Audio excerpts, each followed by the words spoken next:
کا اجالا شان رمضان ہے مومنوں کے دل. ناظرین آپ کا خیر مقدم ہے. نکاح آج ہمارا موضوع ہے اور قبلہ مفتی محمد اکمل مدنی صاحب، علامہ حافظ اویس احمد صاحب اور ڈاکٹر عاطف اسلم راؤ صاحب ہمارے پینل میں موجود ہے. بہت عمدہ کلام فرما رہے ہیں ماشاءاللہ. ابتدائی سیگمنٹ میں بھی آپ نے بڑے بنیادی وہ باتیں ارشاد فرمائی جو اس موضوع سے متعلق بہت ضروری اور اہم باتیں تھیں. اچھا حضرت یہ فرمائیے گا مفتی صاحب کہ نکاح کیا صرف ایجاب و قبول کا نام ہے یا باقاعدہ اس کے تقاضے ہیں اور کچھ ذمہ داریاں ہیں کہ جنہیں پیش نظر نہیں رکھا جاتا؟ کیا فرمائیے گا؟ دیکھیں کچھ تقاضے تو ایسے ہوتے ہیں جو کسی عمل کے یا کسی چیز کے معرض وجود میں آنے کے لیے ضروری ہوتے ہیں. اس اعتبار سے دیکھا جائے تو اس میں وہ ایجاب و قبول ہے، اور اگر مہر آپ نے مقرر کیا ہے تو بوقت قبول اس کا ذکر لازم ہوتا ہے. اس طرح گواہوں کی موجودگی، اس سے ایک نکاح تو معرض وجود میں آ جاتا ہے. لیکن ضرور نکاح کرنے سے پہلے لڑکا ہو لڑکی ہو بلکہ ان کے خاندان والوں کو مقاصد نکاح کو بھی اپنے پیش نظر رکھنا چاہیے.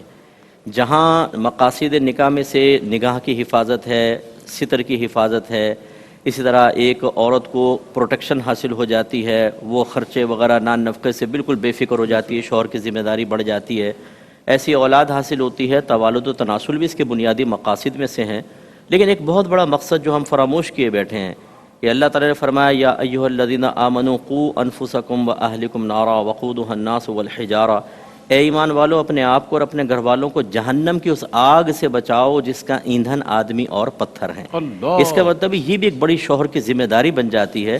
وہ شادی کرتے ہی اپنی بیوی کی زلفوں کا اسیر تو ہو جاتا ہے، اس کے چہرے پہ پھیلی ہوئی مسکراہٹ دیکھنے کے لیے چابیاں بھی دیتا ہے، کبھی فلیٹ کی چابی، کبھی اس کو پکنک پوائنٹ پہ لے جا رہا ہے، کس طرح بیوی راضی ہو جائے. کچھ عرصے بعد یہ کیفیات اگرچہ بدل کر بالکل جسٹ اپوزٹ بھی ہو جاتی ہیں، لیکن شروع کا شوق، لیکن شروع میں اس کو یہ سوچنا چاہیے کہ اگر ابھی میں ایک ماحول کریٹ کروں گا اور مقصد نکاح کو جو قرآن نے بیان کیا پورا کروں گا تو آگے چل کے ٹھیک رہے گا. شروع میں بیوی کو راضی رکھنے کے لیے، سسرال کو راضی رکھنے کے لیے ان کی بہت ساری ناجائز خواہشات کو مرد پورا کرتا رہتا ہے. اس کے بعد جب اس کو احساس ذمہ داری ہوتا ہے، اور وہ بھی میں نے اکثر یہ دیکھا ہے کہ جب نقصان ہوتا ہے، بیوی نے کسی میل کزن سے مسکرا کے شادی میں باتیں کر لی، اس نے دیکھ لیا، اب وہ غیرت جاگ گئی، تمہیں پردہ کرنا چاہیے، تم غیر مرد سے بات کر رہی تھیں، اور تم جو اپنی کزن سے پردے کے پیچھے بات کر رہے تھے ٹینٹ کے پیچھے وہ فیمیل کزن سے، وہ صحیح ہے، وہ بھی غلط ہے اور وہ بھی ٹھیک نہیں ہے کہ اس میں بھی احتیاط کرنی چاہیے. لیکن اب کیا ہے، اب وہ تم یہ نہیں کرو، وہ نہیں کرو، وہ نہیں کرو. آپ نے نہ دین سکھایا، کیونکہ جہنم سے روکنے کا گھر والوں کا مطلب کیا ہے، بچانے کا، کہ ان کو علم دین سکھائیں، فرض علوم سکھائیں، انہیں نیکی کا حکم کریں، انہیں برائی سے روکیں. اور اس کے لیے جیسے عاطف نے کہا کہ جب نبی کریم صلی اللہ علیہ وسلم نے دیندار بچی سے نکاح کا کہا، اگر آپ کا ایک دیندار گھرانہ ہے، فوقیت تو سب کو دینی چاہیے، لیکن جب آپ کا ذہن ہے کہ میں ایک دیندار لڑکی لے کر آؤں یا میرے گھر میں ایک دینی ماحول ہو، تو اسی قسم کی لڑکی لائیں نا. پھر آپ ایک بے پردہ لڑکی سے اس کی خوبصورتی کی وجہ سے نکاح کر لیتے ہیں. اب آپ کی ذمہ داری ہے اس کو پردہ کروانا، کیونکہ یہ مرد پہ لازم ہے حکم دینا. اب آپ کہتے ہیں تم اسٹرکٹلی پردہ کرو، وہ عادی نہیں ہے اس کی، اس میں فائٹ شروع ہو جاتی ہے. تو خلاصہ کلام یہ ہے کہ بہرحال شوہر کو اپنی بیوی کو سب سے پہلے تو یہ دیکھنا چاہیے اس کو عقیدے اس کے ٹھیک ہیں کہ نہیں.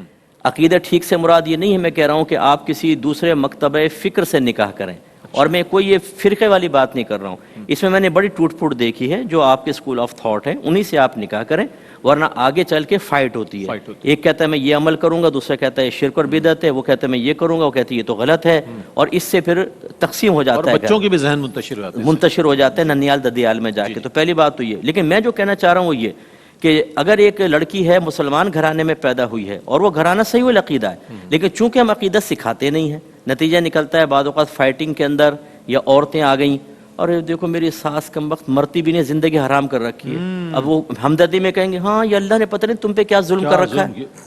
وہ بھی گئی، وہ بھی گئی، دونوں گئیں، ایمان ختم. اس طرح تقدیر کے اوپر فرشتوں کا مذاق اڑانا، فرشتوں کو برا بھلا کہہ دینا، یہ شوہر کی ذمہ داری ہے نا. پھر احکام شرعیہ عملیہ سکھانا. ایک دفعہ اپنی بیوی سے کویسچن تو کریں کہ تمہیں کپڑے پاک کرنے آتے ہیں؟ تمہیں پتہ ہے کہ نجاست غلیظہ کیا ہے، خفیفہ کیا ہے؟ تم تو سارے اٹھا کے واشنگ مشین میں ڈال کے دھو کر اور غیر شرعی طریقے سے ان کو سکھا کر استری کر کے مجھے پہنا کے جمعہ بھی پڑھوا رہی ہے اور عیدین بھی. نہ جمعہ ہو رہا ہے، نہ عید ہو رہی ہے، نہ نماز ہو رہی ہے، ناپاک کپڑوں میں کہاں ہوگی؟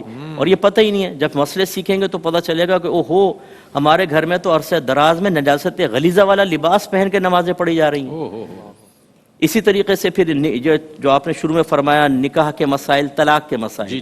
یقین کیجئے مجھے ایسے ایسے مسئلے ملے ہیں، انہیں کیسز آئے ہیں 20 سال پہلے طلاق ہو چکی ہے اور تینوں طلاقیں ہو چکی ہیں، نکاح ختم ہے اور وہ ساتھ رہ رہے ہیں، بچے بھی پیدا ہو رہے ہیں۔ اب 3 طلاقوں کے بعد اگر آپ کو علم نہیں ہے تو آپ کی وجہ سے کم علمی اور جہالت کی وجہ سے شریعت تو نہیں بدلے گی، شریعت نہیں آپ کو شریعت کو فالو کرنا ہے، نہ کہ شریعت آپ کو فالو کرے، آپ کی مجبوریوں کے بدلتی چلی جائے۔ اب نتیجہ کیا نکلا؟ اتنے عرصے زنا کر رہے ہیں آپ اور حلال سمجھ کر، اور بچے ولد الزنا پیدا ہو رہے ہیں جن کا باپ کا نسب بھی ثابت نہیں ہوگا بروز قیامت، ان بچوں کو باپ کے نام سے نہیں پکارا جائے گا، لیکن یہ کم علمی اور جہالت۔ تو یہ نتیجہ کیوں نکل رہا ہے؟ اسی طرح صغیرہ کبیرہ گناہ، خاندانوں کی عزتوں کی بات آ جاتی ہے جناب، ہمارا خاندان بدنام ہو جائے گا اگر ہم نے یہ ڈکلیئر کر دیا تو، اس لیے یہ بہت سارے آپ نے پہلے بھی فرمایا تھا، اس حوالے سے میں چاہتا ہوں مزید اس کو آپ ہاں نہیں دیکھیں، اب یہاں کی بدنامی مول لے لیں یا آخرت کی بدنامی، وہاں پہ اگر جہنم میں ڈال دیا جائے گا تو پھر اس عارضی اور جھوٹی عزت کا فائدہ کیا ہے؟ صحیح۔ ایک میں نے مسئلہ بیان کیا احکام شریعت میں کہ اگر شوہر سے بعض اوقات الفاظ نکل جاتے ہیں اور وہ بظاہر طلاق کے بھی نہیں ہوتے لیکن طلاق ہو جاتی ہے، اور بعض اوقات اس میں تو نیت کا بھی دخل نہیں ہوتا، ایسا ہوتا ہے۔ وہ کچھ الفاظ ذکر کیے تو ایک شوہر نے کال کی مجھے امریکہ سے، وہ کہنے لگا کہ جی مجھے تو میری بیوی نے اندر سے کنڈے لگا لیے، کہتی ہے چلے جاؤ جب تک مفتی صاحب نہیں کہیں گے میں تمہیں قریب نہیں آنے دوں گی۔ کہنے لگا یہ آپ نے کیا کہہ دیا ہے؟ پھر زوجہ کو میں نے لیا، اس کو لائن پر پوچھا تو انہوں نے بتایا انہوں نے ایک وقت میں ایسے الفاظ کہے تھے، مجھے خوف محسوس ہوا کہیں میرا نکاح تو بریک نہیں ہو گیا، اس لیے میں نے ان کو منع کیا، وہ شکر ہے نہیں ہوا تھا۔ تو میں یہ سمجھاتا ہوں کہ دیکھیں شوہر کی ذمہ داری ہے، اور خلاصہ کلام یہ ہے کہ شوہر کی ذمہ داری ہے وہ خود علم دین سیکھے، اس کے تقاضے کے مطابق عمل کرے، کیونکہ کل بچوں کی تربیت کرنی ہے، اور تربیت 3 چیزوں سے ہوگی، صاحب علم ہونا چاہیے، خود رول ماڈل ہونا چاہیے، اور جو شریعت کا تقاضا اس کے مطابق تربیت کرنی چاہیے۔ یہ 3 چیزیں باپ کے لیے ضروری ہیں۔ اس کے بعد پھر وہ گھر والوں کو دین سکھائے، نیکی کا حکم کرے، برائی سے روکے، یہ نکاح کے بڑے مقاصد میں سے ہیں۔ جو نہیں پورا کرے گا، آپ کے نبی نے فرمایا کلکم راعین وکلکم مسئول عن رعیتہ، تم میں سے ہر شخص نگہبان ہے، اس سے اس کی رعایا کے بارے میں برود قیامت کوسچن ہوگا۔ اور مرد کے بارے میں فرمایا مرد اپنے گھر والوں پر حاکم ہے، اس سے اس کی بیوی بچوں کے بارے میں برود قیامت کوسچن ہوگا۔ اس لیے یاد رکھیں یہ چائے مل رہی ہے گرم گرم، سحریاں مل رہی ہیں، افطاریاں مل رہی ہیں، کپڑے استری شدہ مل رہے ہیں، سیڑ بن کے بیٹھے ہوئے ٹانگ پر ٹانگ رکھ کے کہ حکومت مل گئی صاحب، بیوی کام کر رہی ہے، لیکن بروز قیامت یہی بیوی سامنے کھڑے ہو کر کہے گی اللہ تعالیٰ اس سے حساب و کتاب لے کہ اس نے اپنی ذمہ داری پوری نہیں کی تھی۔ اس کے لیے بھی تیار رہیں۔ بہت بہت زبردست، بڑی رہنما باتیں مفتی صاحب نے ارشاد فرمائی۔ اچھا، فی زمانہ ہم یہ دیکھتے ہیں کہ نکاح کے لیے عجیب و غریب قسم کی رسومات کو اپنا لیا گیا ہے جس کے سبب نکاح مشکل ہو گیا ہے، جبکہ حضرت نعمان بن ثابت امام اعظم امام ابو حنیفہ رحمۃ اللہ تعالی علیہ سے پوچھا گیا کہ آئیڈیل اسلامک سوسائٹی کون سی ہے، بہترین اسلامی معاشرہ کون سا ہے، تو آپ فرماتے ہیں بہترین اسلامی معاشرہ وہ ہے جس میں نکاح آسان ہو۔ ہمارے یہاں نکاح ہی کو بہت مشکل بنا دیا گیا ہے۔ علامہ صاحب کیا فرمائیے گا اس حوالے سے؟ بسم اللہ الرحمن الرحیم۔ جی یہ بڑا اہم معاشرتی سوال ہے اور ہمارے معاشرے کا یہ بہت بڑا مسئلہ بھی ہے۔ میں سمجھتا ہوں اس کی بنیاد یہ ہے کہ ایک مصنوعی زندگی، دکھلاوے والی زندگی، ہر کام میں دکھاوا کرنا، یہ ہمارے معاشرے کا ایک چال چلن بن گیا، اور ہم جو ہے نا وہ اپنی شان دکھانا، اپنی ریاکاری کرنا، یہ ہم اس کو پھر عبادات کو بھی اس کا ذریعہ بناتے ہیں، معاملات کو بھی اس کا ذریعہ بناتے ہیں، نکاح بھی پھر اس کا ذریعہ بنتا ہے کہ بھئی نکاح ہونے جا رہا ہے میرے بیٹے کا، میری بیٹی کا، اب وہ اپنی شان دکھانے کا وقت آ جاتا ہے تو پھر اس میں اتنے اضافے کیے جاتے ہیں یا چیزوں کو اتنا پرتکلف بنایا جاتا ہے، یا اس میں رسوم اور ناجائز رسوم اس حد تک داخل کر دی جاتی ہیں کہ وہ جو اصل مقصود ہے نکاح کا وہ کہیں فوت ہوتا ہوا ہمیں نظر آتا ہے۔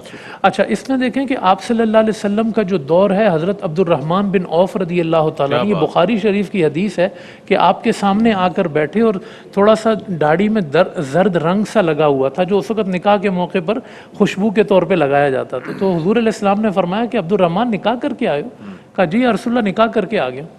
تو کہا بھئی ولیمہ بھی کر لینا، خواہ ایک بکری سے ہی ہو۔ یعنی آپ دیکھیں کہ حضور علیہ السلام پوچھ رہے ہیں، یعنی اس سوسائٹی معاشرے میں حضور موجود ہیں اور وہ نکاح کر کے آ چکے ہیں، نہ اس میں کوئی بہت بڑا اہتمام ہوگا، دعوتیں ہوں، کتنی سادگی ہے۔ عبد الرحمن بن عوف کا مالی پوزیشن مالی پوزیشن آپ دیکھیں، یہ آپ نے بہت اچھا پہلو آپ نے ذکر کیا کہ لوگ کہے کہ بھئی پیسہ ہے تو ہم اپنا دکھاوا کر رہے ہیں۔ عبد الرحمن بن عوف سے زیادہ مالدار کون ہوگا؟ ان کے بنے ہوئے مکان آج بھی مدینے میں موجود ہیں جو وہ بے گھر لوگوں کو شادی کے بعد دیا کرتے تھے، بہت مالدار۔ تو یعنی ان چیزوں میں جو سادگی ہے وہ آپ صلی اللہ علیہ وسلم کی سنت ہے، اور آپ صلی اللہ علیہ، اچھا اس کا فائدہ کیا، بلکہ ترمذی شریف کی یہ حدیث ہے کہ آپ صلی اللہ علیہ وسلم نے فرمایا کہ جب تمہیں اچھا دیندار رشتہ مل جائے تو تم نکاح کر لیا کرو، اور اگر تم اس میں تاخیر کرو گے تو تمہارے معاشرے میں تباہی آ جائے گی۔ یہ وہی معاشرے کی ایک تصویر ہے کہ نہیں جی ہم نے اس کو اپنا داماد نہیں بنانا، کیوں جی ہم کسی لکھپتی کا انتظار کر رہے ہیں، کسی کروڑ پتی کا انتظار کر رہے ہیں، تاخیر پر تاخیر، تاخیر پر تاخیر۔ اچھا پھر جب شادی کی جاتی ہے اور اس میں اضافی رسمیں، آپ دیکھیں منگنی ہے ایک اضافی رسم ہے، اچھا اس میں بھی کتنے کھانے، اس میں بھی کتنے اہتمام، وہ اپنی جگہ موجود ہیں۔ پھر اچھا اس کے بعد یہ فکس کرنا کہ بھئی تاریخ ہم مقرر کر رہے ہیں، اس پر ایک الگ دعوت ہوگی، اس پہ سب کھانے ہوں گے، ساری چیزیں ہوں گی، مایوں، یہ بھی نکاح نہیں ہوا، یہ بھی یہی چل رہا ہے سلسلہ۔ پھر نکاح کے موقع پر بھی آپ دیکھیں گے منہ دکھائی، چپل چھپائی، گھٹنا توڑوائی، پتہ نہیں کیا کیا، یہ پہلے ہی ہو جاتا ہے۔ ہاں یہ مطلب اتنی اس کی رسمیں، اتنی اس کی شکلیں ہیں کہ جو ہے وہ آپ یعنی اتنی چیزیں اس میں ایڈ ہو چکی ہیں کہ آپ اندازہ نہیں کر سکتے۔ تو یہ ساری چیزیں جو ہے مشکلات کا باعث ہیں۔ اچھا وہ شخص کے جو اتنے تکلفات نہیں کر سکتا، یا تو وہ قرض لے کے کرے گا، صحیح، یعنی اگر پیسے نہیں دیے تو گھٹنا توڑ دوں گی، یعنی اس طرح کی رسمیں شامل ہیں۔ تو اب یہ جو ہے نا وہ جو آپ صلی اللہ علیہ وسلم کی سنت ہے وہ سادگی کی سنت ہے۔ تو یہ سارے معاملات جو ہیں اس طرح کے، پھر شادی کے بعد کے معاملات ہیں۔ جو غریب شخص ہے وہ یا تو قرض لیتا ہے، بالکل، اچھا قرض نہیں لیتا تو اس کو وہ پھر شادی ہی نہیں کرتا، کہ انتظار کرتا ہے کہ جب ایک دم میں صبح سو کر اٹھوں گا اور کروڑ پتی ہو چکا ہوں گا پھر شادی کریں گے۔ تو یہ معاشرے میں اس کو، اچھا اس کا جو سب سے بڑا نقصان ہے وہ یہ کہ جب نکاح مشکل ہے تو پھر سوال یہ ہے کہ آسان کیا ہے؟ آسان کیا ہے؟ پھر زنا آسان ہے، پھر بدکاری آسان ہے، پھر گناہ آسان ہے، اور یہ موجودہ معاشرے میں پریکٹیکل موجود ہے، تیزی سے پھیل رہا ہے، اور ہر شخص اس کو محسوس کرتا ہے کہ بدکاری اس معاشرے میں آسان ہو چکی ہے، اور نکاح کرنے کے لیے پوری ایک پلاننگ ہے۔ یعنی اگر آپ نکاح کرنے جا رہے ہیں اس کی تیاری آپ کو 6-8 مہینے میں جا کے اس کی تیاری ہوگی، اس میں کپڑوں کا اہتمام، اس میں ساری چیزیں، اور اس میں یہ جو مفتی صاحب نے اس سے پہلے بھی گفتگو فرمائی، یہ ساری تیاریاں ظاہر پر مبنی ہیں، باطن پر مبنی، کہ بھئی میاں بیوی کو اپنے معاملات پتہ ہوں، اپنے فرائض پتہ ہوں، بچے کو نکاح کی قرآنی تعلیمات پتہ ہوں، اس کا کوئی انتظام نہیں ہوتا، یہ صرف ظاہر پر مبنی رسومات ہوتی ہیں۔ تو اس لیے یہ بڑی ایک ضرورت کی بات ہے کہ بھلے مالدار لوگ بھی ہیں، اللہ نے مال دیا ہے وہ خرچ کریں، لیکن وہ اضافی رسموں میں صرف دکھانے کے لیے، اپنی شان دکھانے کے لیے۔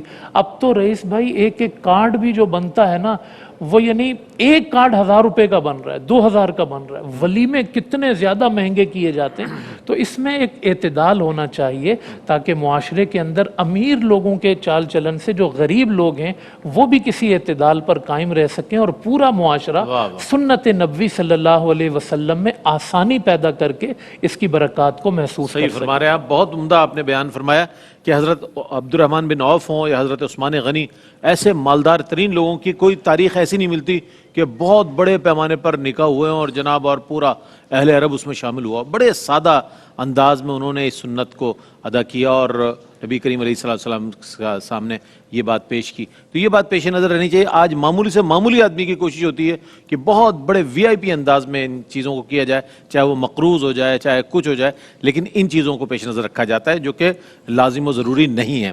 ایک وقفہ ہے، وقفے کے بعد حاضر ہوتے ہیں، ہمارے ساتھ رہیے گا۔